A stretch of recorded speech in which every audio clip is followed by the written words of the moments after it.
Missions is the absolute adventure. So the word is adventurous.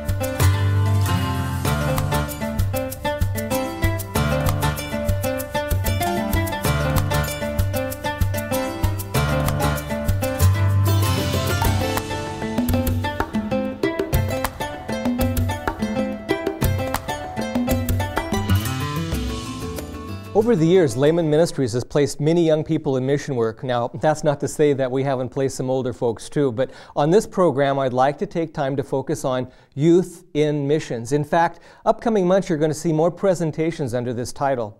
You see, back about 14 years ago, we realized the importance of getting young adults involved in missions. I'm not talking about the 2-week quick trips during spring or Christmas break to some country to build a church or to help with an evangelistic effort. I think that those are a wonderful opportunity to introduce young people into the idea of missions. But what I'm talking about is to be actually involved with a more extended missionary experience, like for 6 to 9 months.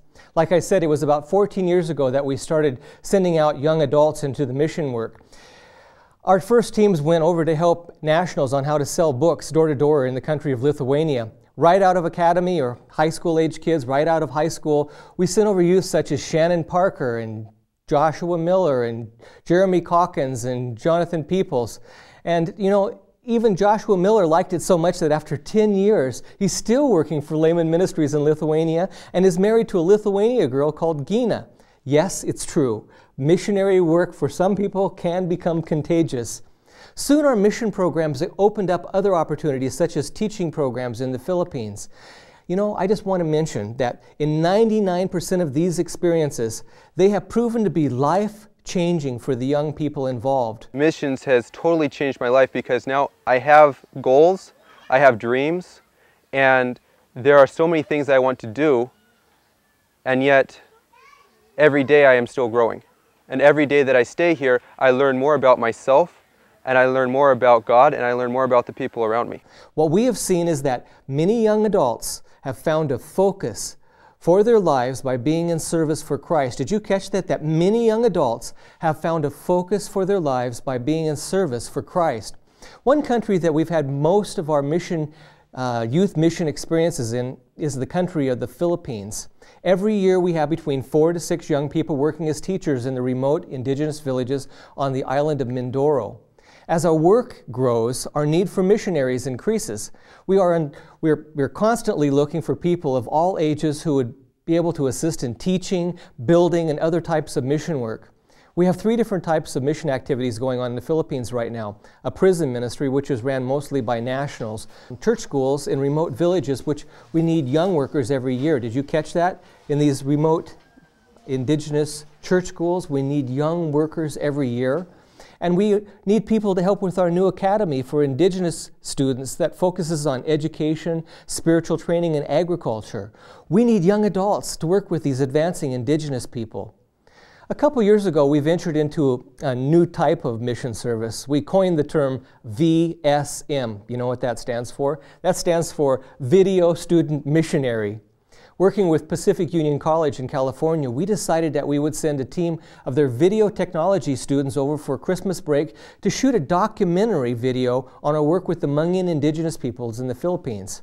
Lars Engelberg, who was a young teacher for the class, led out with Paul Kim and Tim Delatorre. Adel Arabito also went over to host the narration on the video. These VSMs went from village to village shooting video. It didn't take these young people long to fall in love with the Philippines. Yes, there was the snorkeling, there was the swimming, there was the riding on top of the jeepneys, but most of all, they fell in love with the people and the kids. They met adventure and saw such poverty that they had never seen before. And by the way, the video they produced is available from Laymen Ministries and is excellent to show to young adults about our work there. I would encourage you to write to our ministry or email us and request the video of the student missionaries from PUC and show it with your youth group at your church or with your young people in your home or young people that you might know that are interested in mission work. I think that they would gain a tremendous blessing from watching this production. We finally made it to the airport in Manila, where we grabbed our luggage, and it was there that we met Jim Webb, the head missionary overseeing the work being done by Laymen Ministries on the island of Mindoro. The first thing he did was load us into a van and offered us these incredible mango shakes. And he was a winner from there on out. This is good stuff, man. This was worth the whole trip. It is 15 hours on the plane. It's the best I found. 15 hours on the plane, and this is worth it right here. Oh, man. After 24 long hours and a couple dozen mangoes later, we finally arrived at Mamburao. The day after we got there, we woke up bright and early and we got on a jeepney. We headed for the two closest villages of Magnat and Nangka. It was an exciting way to start our first trip. We rode on top of the jeepney and tried not to swallow any bugs. We went over lots of bumps and stopped a couple times on the way to film the different landscapes. We were just all rearing to go and alive and having fun.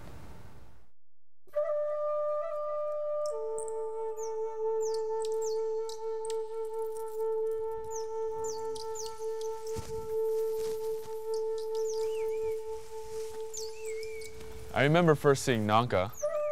It was quite a fun and adventurous hike to get out there, but I definitely wasn't prepared for the severe level of poverty and sickness in that little village. I remember as Jim began to explain the situation there in Nangka, I realized that there's such a desperate need for committed Christians to come and provide some kind of help for these native people. They really can't plan ahead because they've never been taught to plan ahead. They simply are looking for the next meal, but they can't think about tomorrow or even next week. So they don't understand the disciplines of life. And of course, along with that goes cleanliness and of course spiritual things enter into it also because of the superstitions they're suffering under. There's a church that labels its members and tells them that this is how God will know them. This says Church of the Back to Christ Royal Family in the 7th Millennium. As you see, many, many, many, many children, because the child death rate is extremely high. We've actually seen children die in one day. One day. Okay? They'd be playing and by the evening they were dead. It's rampant. And you can imagine what kind of filthiness there is in the village with dogs and chickens and pigs and human feces. But they're cute kids. They're just as able to learn as others are. Unfortunately, because of malnutrition, many of the children are slow because during the developmental stage, parents suffered days without food, or they eat a plain diet, not a variety of things, so they don't get the vitamins and minerals. The people in the villages are told they're not smart enough to help themselves. They need the politician, or they need a Filipino, a Tagalog, to tell them what to do and to help them. They can't make decisions on their own. Of course, that's not true. They are very smart, they can learn, but no one has ever taken the interest in them. The interest is to exploit them. And of course, we're trying to teach them to be independent, not to be dependent on us or on the Filipino culture. I have yet to find a village where a para-teacher would come consistently and teach the children. Now, the result of the para-teacher has also been, in my opinion, basically zero. The village isn't cleaner after they've been there. On Tuesday, we loaded into one of the little tricycles really early in the morning before sunrise, and we got onto the mission boat. And as we were leaving, the sun was just starting to come up, and it was just the most intense color. And all of a sudden, somebody shouted, and we all looked down, and it was just so cool to be able to look into the water and see the coral and everything, and then to look over on the other side and see the jungle. It was just incredible. It was about a 3-hour boat ride to get to the coast. We got there just after sunset, and they made us a great meal, and we had our first experience sleeping on hard mats, which was, yeah, quite an experience. I think I need a little more practice at that one. I woke up this morning and stretched out a little bit. I'd been sleeping on pure concrete. We had to share between 3 of us a pad, and it went on our heads, and so my back was just aching. We woke up and had a good breakfast. An has been cooking just terrific meals for us this whole time that we've been here. we got our equipment together and we started walking up into the mountains. Julius was going to take us up to show us a dam that the villagers had built on their own, using their own resources. That dam were planned 15 years ago. They said it is impossible to build. But when they decided to group themselves, I told them it's nothing impossible if you just unite. So when they decided to unite, we started the work. And although it is hard because we just use purely manual labor, and they started cementing the rocks that they piled. So this dam now supplies the water for the rice field downstream. So now these natives have rice, they have other crops, they have water, and it's all because they believed that they could do this. And so it made me feel good to see that they had taken the initiative and thinking that they are good enough, that they are smart enough, that they're strong enough to do these things. Here's what happened the next school year. Tim Delatorre left college for 1 year to go back to teach in a village.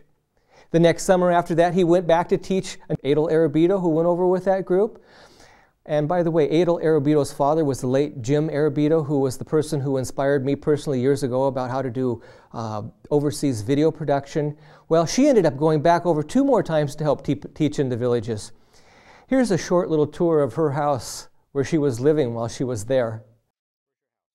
My house is here. It's a very special house because when I was here before, when I left and the children said, "Mom, come back in Binuangan," they said, "If you come back in Binuangan, we will build you a house." Did they do it? They did. Whoa.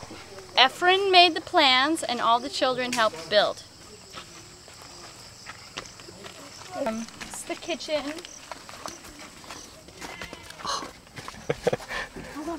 I cook here, and I'm fortunate to have running water from the spring. And it drains out into a hole outside. I like your floor. I have some rice and canned foods, but Jim didn't get my order, so I'm going to be eating lots of greens from my garden for the next couple weeks. What happened to your order? He didn't have power, so he didn't get his email. You sent an email from here? Yeah. With a cell phone? Yeah. Sometimes I sleep in the hammock. Sometimes I sleep on a mattress, depending which feels the least comfortable at the moment. This is my battery setup where I charge my computer, cell phone, and camera batteries. These are my medicines and my other odds and ends. Before, the rain came through the roof here and destroyed some of my stuff, so I had to be really careful to put it in. This is my spaghetti, which is prized possession for me. I treat myself to spaghetti now and then. And I wash laundry in a bucket. A nik-nik is, it looks very much like a mosquito, but it's about 1/3 the size of a fruit fly. It's so small, and it packs such a punch that it'll wake me up in the night sometimes when it bites me. Now that was a pretty cozy little house. You could enjoy living in a little place like that for about 6 to 9 months, couldn't you? Anyhow, another young man who worked with us was a man by the name of Michael Opeka. We saw such tremendous spiritual growth in him over the school year. And then there was other student missionaries such as Kara Sue Woyler, Nathan Kokenhauer, and Jamie Hernandez. All of these students that went over, they gained a tremendous blessing from being there. In fact, all 3 of my daughters, Carissa, Tricia, and Nacelle, have spent extended time in the Philippines on mission trips. This year we have Nathan Garcia, Tim Delatorre, and my daughter Carissa Rich, and Ashley Lorison over in the Philippines. And I want to talk to you a little bit about Ashley in just a second. We also have a group of between 12 to 15 Filipino nationals working with us full-time in all these different projects. Now, about Ashley. I just want to share with you kind of an interesting little story about Ashley. You see, last year I spoke at the General Youth Conference down in Chattanooga, Tennessee, and there we received interest for people wanting to go over and work in missions. Well, in fact, we sent out about 115 applications with DVDs and magazines, and out of those 115 applications, do you know how many people answered the call to come to work in the mission field? 0. 0. I was so disheartened. I couldn't understand what happened. You know, I asked the Lord, I said, how can we send out so many applications and not get any students who would be willing to go over and work as missionaries? Well, I'm sure there was probably a lot of reasons why a lot of the young people couldn't go over, and there's probably a lot of, I've been told, a lot of apprehension about going into the unknown, but you know, that's the leap of faith, stepping out of your comfort zone and getting on a plane and going over and working someplace that really puts you into a situation that you need to learn to trust in God and allow Him to work even more fully in your life. Well, about this same time while I was questioning God and wondering why we didn't get any applicants to go over and work when the school year was getting ready to start, a young girl, 17 years old, saw one of our TV programs where I was interviewing Tim Delatorre, and by the way, that's another excellent DVD to get and watch, this two-part interview with Tim Delatorre. But as Ashley watched this, she said to her mom, she said, "Mom, this is what I've always wanted to do." And so they immediately called the ministry and asked for an application packet. Soon I found out that Ashley was not a Seventh-day Adventist. After talking with her parents and checking out all her references, I'll be honest, she seemed like a real gem of a young girl. I told her parents that we were Seventh-day Adventists, and you know what they replied? They said, "That's okay, because Seventh-day Adventists are Bible-based Christians," and all I could say was, "Amen." We decided to give Ashley a try. And you know what? God worked great miracles for her to go. In fact, one of the things that happened, which is so amazing, is that the day she was going to get on the airplane in Philadelphia and fly to Los Angeles to catch her flight to go to the Philippines, she got on the airplane and she was crying her eyes out because she'd never done anything like this before. She was leaving her family. She was going to go overseas for 9 months. She was stepping out into the unknown. It's taking a person out of their comfort zone. She was crying, and she sat down on the plane, and this motherly lady and a young girl sit down next to her, and the lady said, "Are you okay? Is there something I can do to help you? What's the matter?" And Ashley started explaining how she was going to go on this mission trip and started telling her everything about it. And you know what? This lady and her daughter, who was sitting next to Ashley, were Seventh-day Adventists. Think of the possibilities of that happening. God always has special timing involved for being able to put the right people in the right place. And all the way from Philadelphia, a nonstop flight, all the way to Los Angeles, this lady encouraged her and talked with her about how God had called her to be involved with missions and that this was going to be a wonderful opportunity for her in her life. And to this day, they keep in touch with each other, and this lady is actually sending finances to our ministry to help support Ashley while she's over there.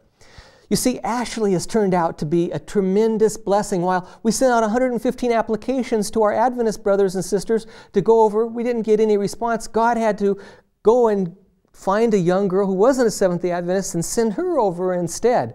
I'm still thinking about that one, but you know what's happened is she's not only been a tremendous blessing to our work while she's been over there, but I see that she herself is growing in the grace of God and her understanding of Bible truth.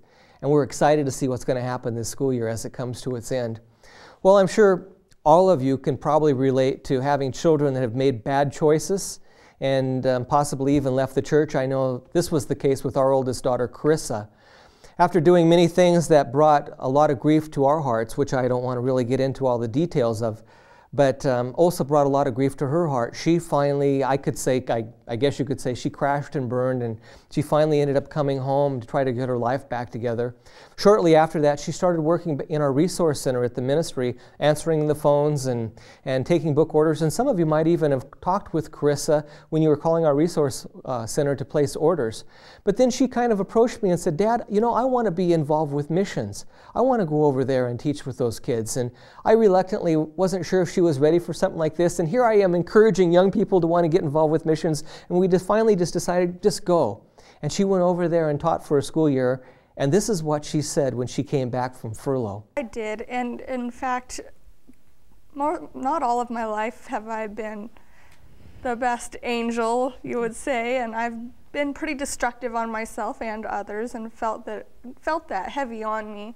And being there for the first time in my life, I really, really felt productive, not only for myself, but others in all the different ways of life, you know, emotionally, spiritually, physically. I just felt stronger and felt like I was helping others be stronger. And it changed me so much that I didn't want to come home. And in fact, I'm leaving in 3 days to go back. Yeah, you're going to spend how much time over there this time? I will be there 11 months. Mm-hmm. Wow, so you're going back for an 11-month missionary trip back to the Philippines. But I keep to telling the same village? Yes. And I'm working with the advanced students there because we have 100 students registering this year, and the teachers there are more geared toward the younger children. They aren't as advanced in their knowledge to pass on advanced knowledge, so I'm helping with those kids, preparing them for high school. I praise God for what He has done in her life. She's still growing, and just recently she was married to a Filipino missionary that's working over there, and they are together now working full-time in mission service over in the Philippines. It will reveal itself as the two of you join together and begin to cut a new pathway, your own pathway, through the forest.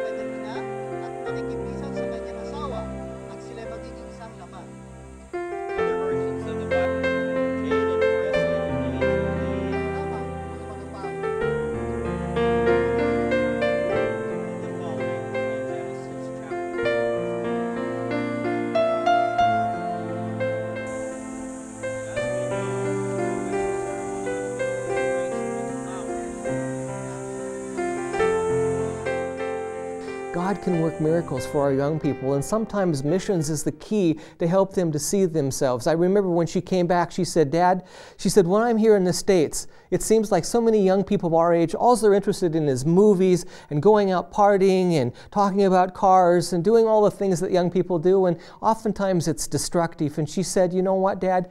Now that I'm over there, I don't think about me. I think about those kids. And helping those kids has been the greatest blessing to helping me." By the way, here's a few other comments from some of the other student missionaries that have gone over and worked with our projects in the Philippines. Before I left, I was working full-time, and I was just I was going down that track of, working on my car, working on my truck, and just enjoying trying to spend some time with my friends and making money. And after going there, and now when I come home, I see those little kids' faces, the kids that I got to bond with for that long of a time, it really makes an impression. I would say if you give yourself to missions for 6 months or a year or the rest of your life, you will never, ever regret your decision. There may be times when you want to go home, but when the time comes for you to go home or to commit your life to it, you'll know that's where God wanted you for that time. You'll know that your life has been changed forever, and you'll know that the person that you've become because of your experience is more dependent on God, more open to people and experiences, and just more well-rounded than you ever were before. More than anything, I would say the relationships that you build, the people that you come to know, is priceless, absolutely priceless. If you don't do it, you'll never know what you missed. If you do it, it's not going to kill you. There are hard times. Since I've been here in the Philippines, I've experienced sometimes intense loneliness because I like to be close to my family, but I think that has also helped me to grow. It has helped me to be more self-sufficient in a way and to trust God and not those people around me so much. It's given me a focus in my life because for so long I was destructive to myself, bringing myself down, bringing others down, doing things that were not productive and feeling guilty for it. And for once I don't have to feel guilty. I can feel happy and encouraged in the progress I see from other people and in the progress I see in myself, both mentally, spiritually, physically, and it just makes me happy to make others happy. Being in mission service just requires me to go to my knees every day and commit myself to God.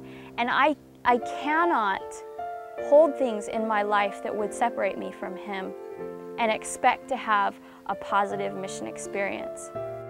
If you want to grow more, go to where you're the most uncomfortable. And for many of us, that is why we don't go to missions, is because we're afraid. We're afraid of what we might have to do. We're afraid of what we might have to, what doors God might ask us to walk through. But if you go and you do walk through those doors, yes, it might be a little bit hard, but once you're on the other side, it'll open up a picture that you would never have been able to see before. So I encourage you to do it. It's an adventure, it's not a challenge. We count success in missions not by the kinds of things that you would find in another kind of job. We count success by how close we are with the people. We count success, and I'm hesitant to even use the word success because of how it's typically used.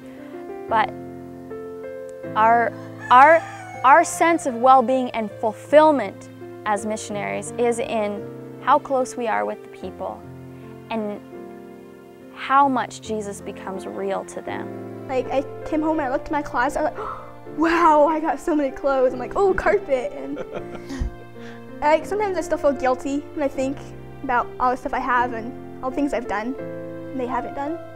Through experiences with these natives and through also being able to actually spend more time with God in a more natural environment, that I am real.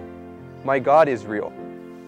Don't do what I did and wait until you're 60 years old or 55 years old before you get involved in cooperating and having an experience with God. Take the opportunity now.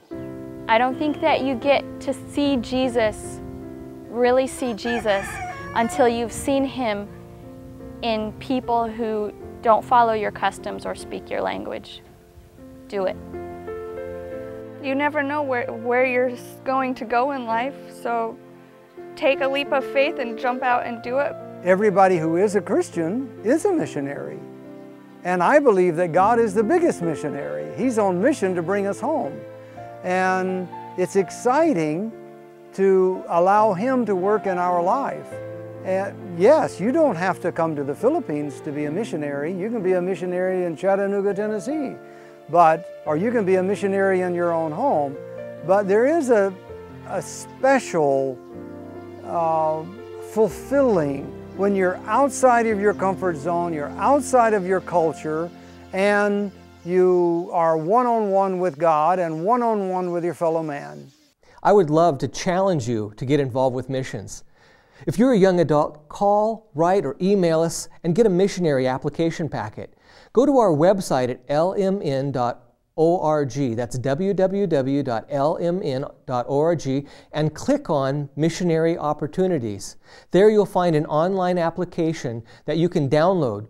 We need workers for this next school year. We're looking for assistant administrative people, builders, adult teachers for high school age students. If you'd like to get involved, write or call us at Laymen Ministries, that's 414 Zapata Road, St. Mary's, Idaho, 83861, or visit our website at www.lmn.org.